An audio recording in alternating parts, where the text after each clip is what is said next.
That's the music of Flowmasters, House the Crowd, Dub the Crowd, from the Energy Dawn EP, released in 1989 on the XL Recordings imprint. That sonic sampling provides some context for the studio production mastery in the pioneering days of emergent electronic dance music. On tonight's edition of Electronic Air, I'm pleased to feature an exclusive interview with engineer, composer, and producer Danny Hyde. Danny has been a longtime contributor to electronic music, ranging from club beats like we just heard to esoteric and pioneering sonic experiments and textures. Renowned for his work with the likes of Adamski, the KLF, Frankie Bones, Lenny D, Pop Will Eat Itself, Dave Ball, and Psychic TV in the early rave days, Danny Hyde's name is most closely associated with longtime collaborators Coil. In particular, working closely with that band's two founding members, Peter Christopherson and Jeff Rushton, aka Jhon Balance. In addition to production and key contributions to numerous seminal works by Coil, Danny Hyde was also at the center of the legendary remix work for Nine Inch Nails undertaken by the band. Both groups were being distributed in the U.S. by Wax Trax at the time, further greasing the skids for potential collaboration. This relationship with the act, fronted by Trent Reznor, also shaped the path for Coil to record its follow-up album to their most widely recognized work, 1990's Love's Secret Domain, at Reznor's Nothing Records studio in New Orleans. The fact that it took another 20 years for an official release of that album is a story Danny shares later on this episode of Electronic Air. I met up with Danny Hyde in the spring of 2018 in London, where we shared several hours of discussion, kicking off with some background about how he first met up with Coil. Join me tonight for this special edition of Electronic Air, featuring the music and production of Danny Hyde, speaking to me in an exclusive interview. You're dialed into KGNU Boulder, Denver, Fort Collins. I'm E23. I met Peter in a studio called Paradise Studio. I'd been producing for Virgin Records because as a young guy I'd had quite a hit with this little band of friends. We'd sold, nearly 500,000 records in Germany. And Virgin were throwing every young band at me, no matter how stupid, the mix. And I went to this studio called Paradise Studios with this band. I won't name them, and they were the biggest pain in the bottoms you never see. I mean, they were all night long they were doing speed and losing their minds, let's say. And I kept a really calm head, and I kept the session going. And when the session was finished, the studio engineer, the manager said to me, I love the way you handled those guys. Will you work here? This place, Paradise, was the first computer-based studio, I think, probably in the world, definitely in Europe, in that it had Fairlights and, rather than the traditional drum room and vocal booth, it was all computerized with what we had then. Anyway, a couple of sessions in, I got a call. Will I work with these guys that were, these guys were coming in, they wanted to work all night. Would I do it? I said, yeah, sure, no problem.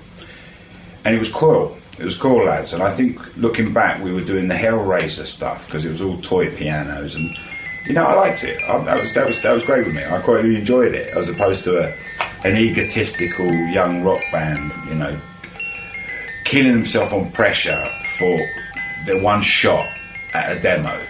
These guys were really cool. Looking back, it's because Pete's video stuff was probably paying for the sessions. There was no big label looking over them. So these sessions were lovely. Anyway, we did a few of these sessions, and the guys asked for me. They said, can we have that guy? I think we blended because one day I looked at Pete and Jeff, and what happened is about 6 months before that, I'd been in Amsterdam, of all places, and a friend of mine had given me an acid trip, which I wasn't prepared for. Didn't know, I'm a big boy, I'll take that. Yeah, no problem. I had the best 6 hours of my life and the most horrendous, terrifying at the end of it, 6 hours of my life. And it was really affecting me. It was affecting me every day. I couldn't get this thing out of my head. So one day with Pete and Jeff, I looked at them and thought, these guys will understand. They'll understand what I'm going through. And I started telling them about this trip. And instead of being like a normal client in the studio, to do this with a client in the studio, you just didn't do that. You didn't do that. You were a professional working for the studio. But anyway, I had a chat with them. We stopped working. We had this big chat.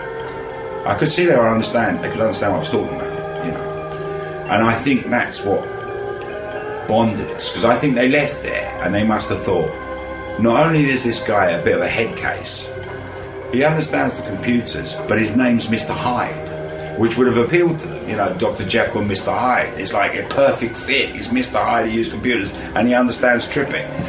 And so from that moment on, you know, we always worked. And what we did then is we took it out of Paradise Studio. So wherever they went, I would work with them. And we must have tramped to maybe 10 different studios. But we then became a team and hopped around. So that's how I met Pete. Yeah, if I look at the timeline, it was pretty much 1985 that I first met them. And 2010, Pete died, so 25 years.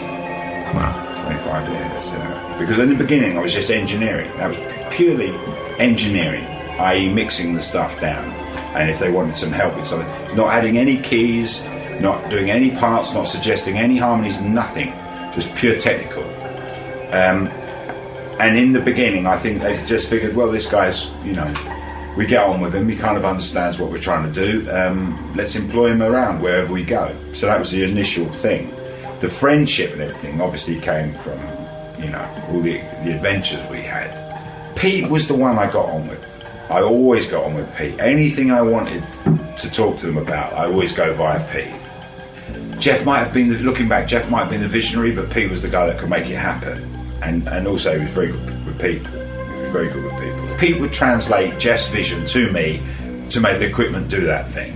And that's how we started, with pure technical. Jeff would go, blah, blah, blah, blah. Pete would explain it in English, and I'd try and make it happen, and somehow we would get to some kind of compromise. Because again, Pete gave you the most license to deviate from set paths. Some people are so rigid, they're so white coats and microscopes, they get a vision in their head, and they have to play that vision, and in trying to focus on that vision, they miss all the interesting things that might have gone. Pete wasn't like that. He would go with that flow.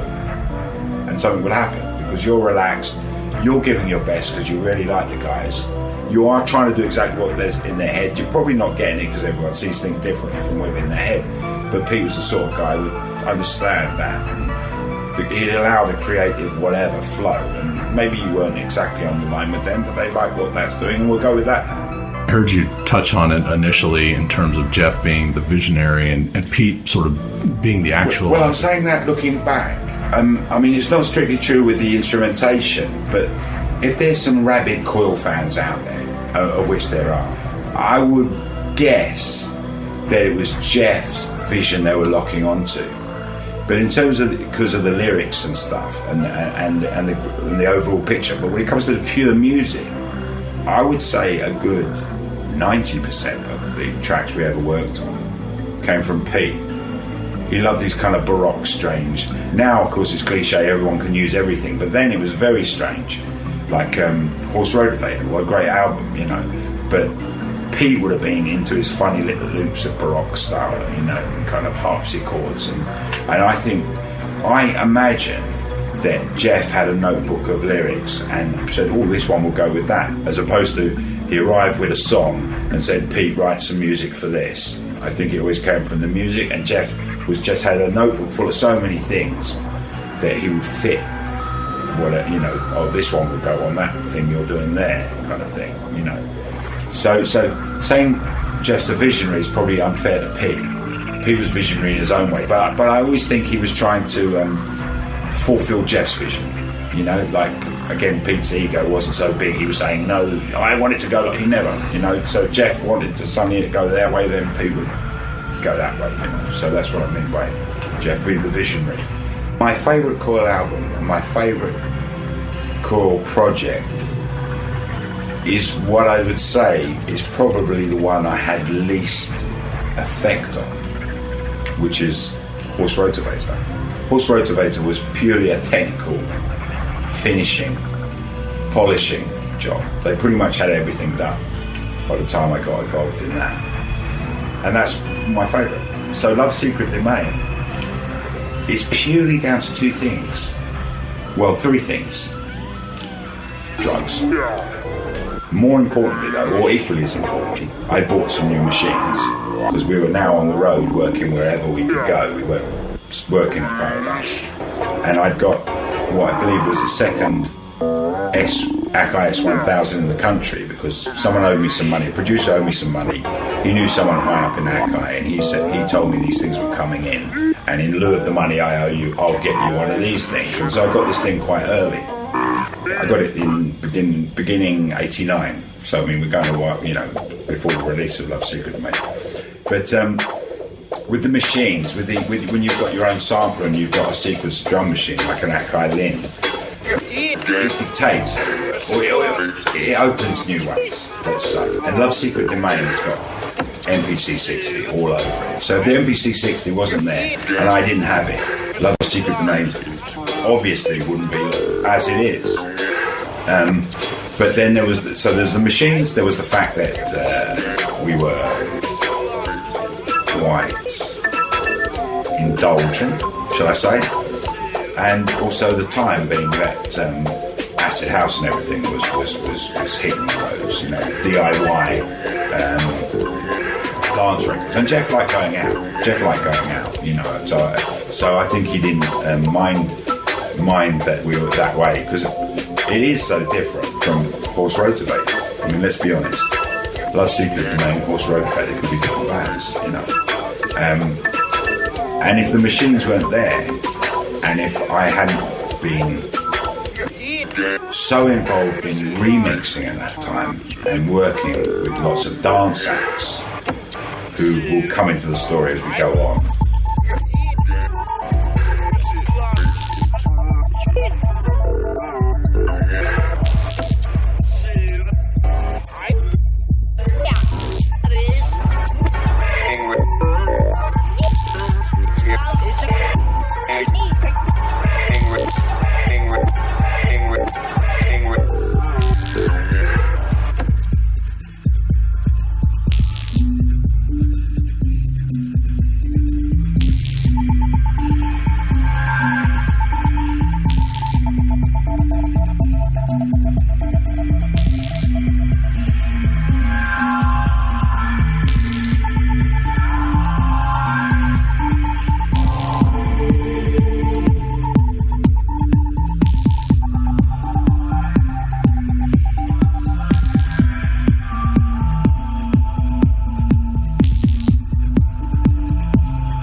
of their own universe.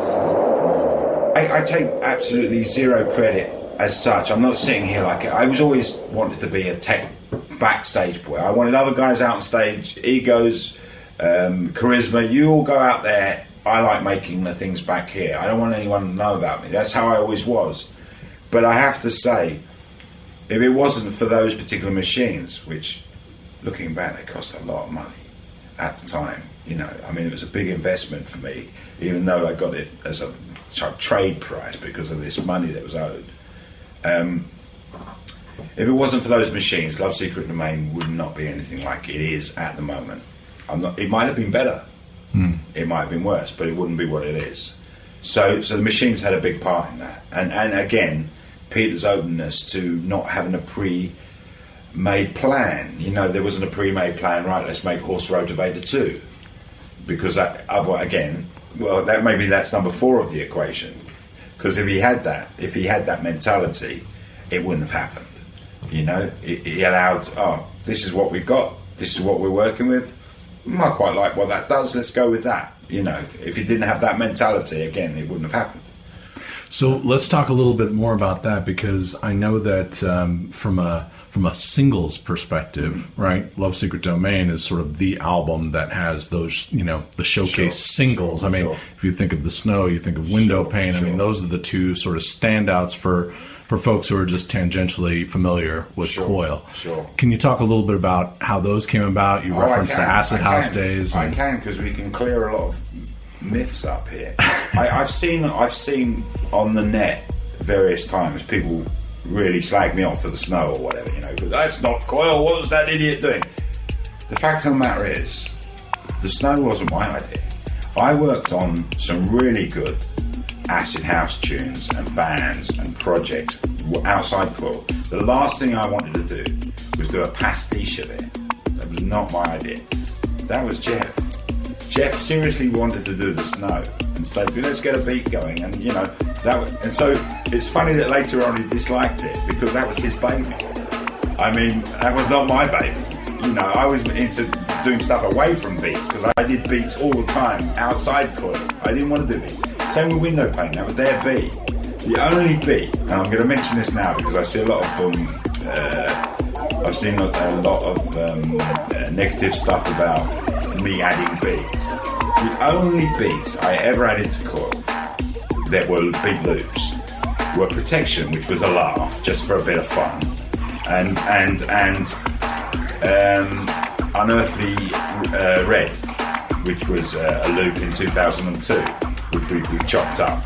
But Windowpane, their loop from Renegade Soundwave, they said, what do you think of this? And it's quite nice, let's work with that. That was their loop. The Snow, Jeff, maybe we had a bit too much E that day, I don't know, but Jeff wanted to do a dance tune.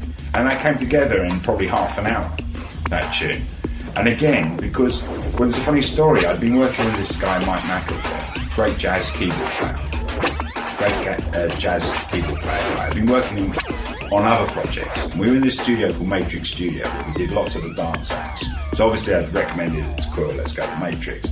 So there's people buzzing around I'd worked with on other things. And this guy, Mike McElroy, came in. He's clean now, so hopefully he won't mind me saying this. But Jeff or Pete gave him half an ecstasy tab. You know, what are you up to, guys? Man, we're having a great buzz, have some of that.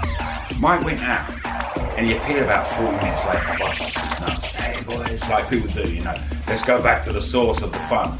And he came wandering in, we had a keyboard, and we said, Mike, jump on the keyboard, and that beat was playing. And he just, he did all that jazz stuff. And I recorded it into the MPC 60 sequence, so we didn't have to edit it or anything, he just played it. We're like, that's great, Mike, that's great. And then he wandered out again. And the whole thing had come together, and you know, about an hour or about 40 minutes or something. That was a really quick thing. And then Pete slammed on the King Singers thing over it, you know, the or whatever. But that was no influence from me. No. I was the one that chopped up the didgeridoos on Further Back Faster. That was the thing I always did. The beats were them. But I get the blame for the beats. I see it on the forums all the time, you know. And Protection. Oh, doesn't he realise he stole that beat from, let's say it was NWA. I can't remember who it was. The fact is, we all bought breakbeat records. You could buy them. They were probably 10 quid each. I've got a mass of them at home in a tea chest. They were just breakbeats that people had put together from other records and put them out. Whoever used it on NWA or whoever it was at the time, Public Enemy or whatever, had got the same breakbeat record as me. We hadn't stole it off Public Enemy. Public Enemy and us had stole it from the same place, if you see what I mean. But I see a lot of that. But I will own up to the protection bit. And that was an experiment I thought they'd shoot down, because often with Coil you do stuff, and Jeff had a great saying, like I try and do something really choiry and with some Indonesian gamelins, let's say, and I'd set this little thing up and moving, and I'd play it, and Jeff would go, no, that's old Coil. That was his saying, that's Coil. So when we did the protection thing, again, you get a loop and you get it running in 5 minutes. I expected them to shoot it down like many other things, but they went along with it, and so it got released, But I own up to the protection beats and the beats on Unearthly Red. Snow, Windowpane, 100% Pete and Jeff.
You've got the gift.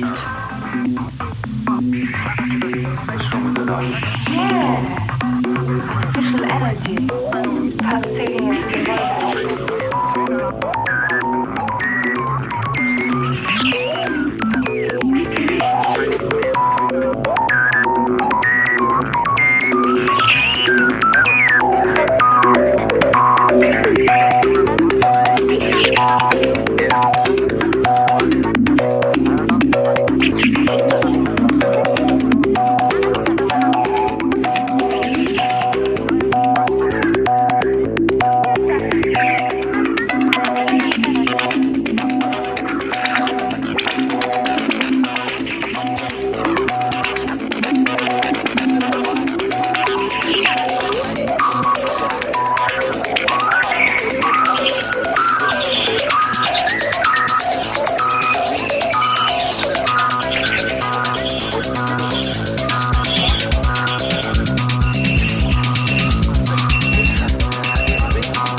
Now, and I wish we were, we'd do things totally different.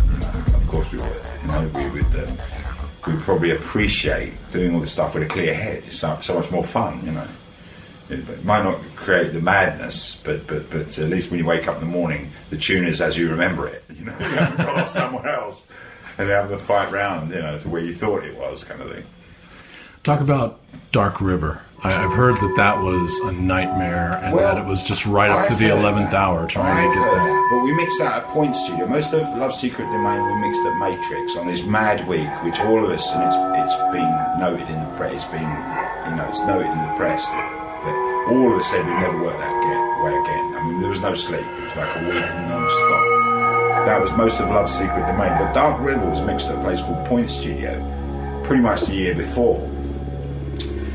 And it wasn't an automated desk, whereas At Matrix, it was an SSL automated desk, so you could program your moves in. Dark River was mixed on a manual desk, which meant if Steve's saying it was a nightmare, it was because he was on a bunch of faders there, and Pete would have been on faders, Jeff on faders, and me on faders, and we were all trying to get our moves together. And if anybody messed up, there was no way of saying, well, keep all the rest of them, just change these. We all had to do it again. But I don't particularly remember it being a nightmare. Maybe it's because I was in the studio every single day of my life, whereas they were coming in to do a project. I do remember Further Back and Faster being a nightmare, for different reasons, which were hilarious at the time. And it was just giggles, you know. I think I've gone on record before saying that. But it was a conversation between Jeff and Steve, because in Further Back and Faster, there's Charles Lawton quote where he's saying, the fingers on the left hand say hey, the fingers on the right hand say whatever. They got in this massive conversation. We've been doing this for hours trying to mix this thing. And then we kept changing the sequence. Should it be the left-handers hate? And they got into this massive political discussion about whether hate should be left or right, and it ended with me and Pete just pretty much on the floor, killing ourselves laughing. We just couldn't breathe from laughter because we were all killing ourselves anyway, and then to debate such a minuscule little point on this, on this big project, that I do remember being torturous. Dark River, I think we were pretty much clear-headed. It was just long hours, and I vaguely remember us all on faders. So maybe from Steve's point of view, it was a nightmare because he just wanted to get it done. Because I suppose someone like me had been in the horrendous bands that have actually come to fist fights over mixes. It wasn't a massive issue. It just took a long time, let's say. So that's Dark River, yeah.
something that I had read in England's Hidden Reverse, and I'd sent this to you because Jeff is quoted as saying a couple of not very flattering things. Yeah, no, I've heard that. I've got a copy of the book somewhere, but it's PDF form. Yeah. And you know, initially he said that, you know, Coil had difficulty drawing the lines between, you know, you as the engineer and where you stepped into the compositional realm, and then also that you had, you know, your own ambitions as a musical creator. Well, that all fits into the same package, actually. Because for 10 odd years, I've been working with them and got into a situation where I was writing more stuff.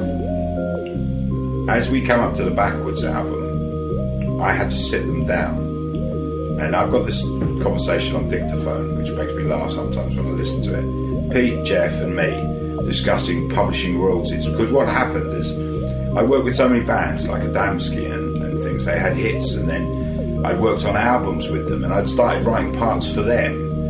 And I just accepted that I was writing parts for them. Well, after 10 years with Coil, when I'd actually written some tunes from scratch, which we'll get onto in a minute, I thought it was time to sit them down and say, I'm now going to stand my ground. You know, I think I'm due something on this. I mean, we've been together 10 years. I started as engineer, but the fact of the matter is, and I had that conversation with them. It was quite a heated conversation we had, but then it calmed down. It was along the lines of, the reality is, in the rules of publishing and music, that the writers all do get a percentage. And we had this big meeting, and I think it's possible that that quote came just after that, because it got quite heated. But it'd been building to that for a few years, until I finally said, lads, don't you think it's fair on Backwards, particularly Backwards I was trying to aim at for the publishing, don't you think it's fair that we I mean, in reality, split them thirds? And we had this meeting, you know, and I remember Jeff got quite heated, and it all got a bit crazy, and Pete had to calm him down a bit. And I pretty much said, you know, Jeff, be fair, you know. And then I named tunes that I said, well, what happened with this one?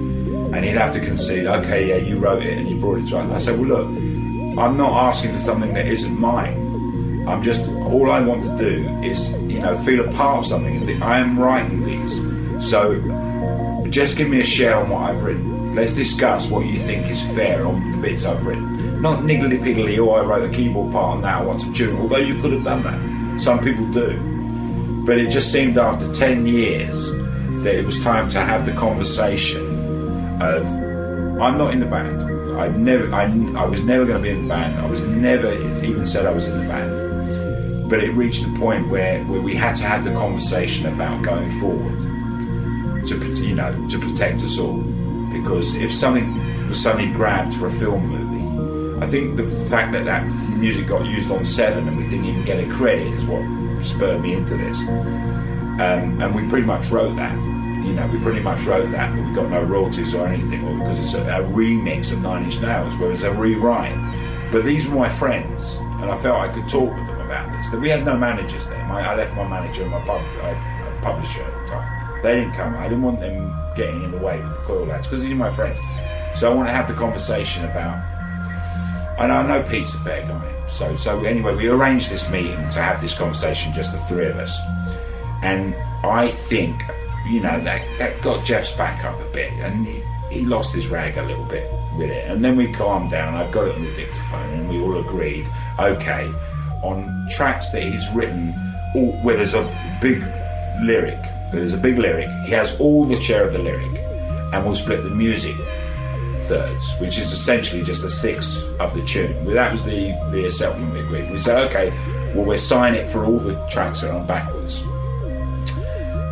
And so when I see that quote, I don't mind, because I mean, for let's say 20 years with Jeff, or 18 years with Jeff, 25 with Pete, you know, it's a quote it's a question that could have been asked of him at any time, and he could have been, you know, it could have built to that bad mood. If they'd asked him 4 years before, I would have been the third member of the band. If they'd asked him 5 years after, Danny who? We got Paul Sandra, you know. I think it was a question of that particular time. And I suppose I was just trying to stand my ground. Certain tracks, and if they were here, they would admit, were not they're brilliant tunes, don't get me wrong, these are just tunes, they're in amongst the other tunes. But they were pretty much 100% written by me because of, well, take Baby Food as an example. Baby Food, Jeff, bless him, was having a bit of a tantrum. We were in their house in Chiswick and we'd rented all this equipment to make this stuff for Sub Rosa, and we had to get it done. And I don't know if it was a falling out with Pete or whether he's in a really bad mood or whether he'd come down off something and he was not in a good mood. He didn't want to work. But Pete said, we got to get this thing done. And Jeff was, he was in the other part of the house, shouting up, we're being too noisy, we're being too noisy. So I just started riffing the Baby Food thing just to do something, just to do something, because I enjoy working, just to do something. And then the next day, it was kind of like, oh, we like that, we'll use it. You see, we'll use that.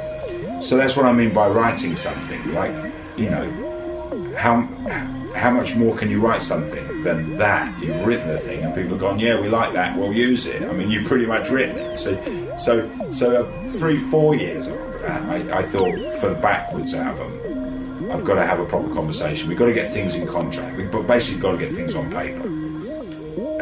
We've got to get it down. It's boring, it's a pain, we're friends, but the fact of the matter is, if somebody picks up one of these tracks for some mega hit movie, I don't want to turn to my daughter and say, no, you can't go to the beach this week because Daddy was an idiot, he didn't protect his rights. Do you see what I mean? So we reached that stage, and it was kind of like, after being friends for 10 years and me doing whatever I was asked to do, I suppose that took Jeff a little bit by shock. And it got semi-ugly, but Pete understood. I mean, he'd been in the business in various things. There's nothing wrong with protecting your rights. It's always going to be a to-ing and fro-ing. And then you get it done and you move on. And maybe then he would have thought, right, Dan's not getting involved in writing any tunes, I'm going to do them 100%. And that's the way it would have gone. It never came to that.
baby food, because you touched on that, and one of the things that's interesting to me, especially hearing how much of your composition it I'm going to shoot down a myth, I'm afraid. Okay. Sidereal sound is the biggest load of balls ever. There's absolutely nothing different about that mix. I mixed it on very limited equipment, and there was no sub-processing. They had some funny little boxes around which they tried to stick on things, but they made it like a pseudo-stereo, phasey blurb, and they definitely didn't get used on baby food. So they might have been experimenting with sidereal sound on other things, but baby food and Nasser Arab do not have it on them. They're basic straight mixes. But it sells, and it looks good. Especially it's as part of of the marketing, yeah. It's part of the marketing, and that's the cold truth. It was part of the marketing, unfortunately. It's not. We hadn't bumbled on a new technique, which we did play with holophonic for a while, but we were using Zuccarelli tapes. I mean, he'd recorded them with this dummy head, and so there's a tape of where someone has their hair cut, and when you put the headphones on, it really sounds like the scissors are around here.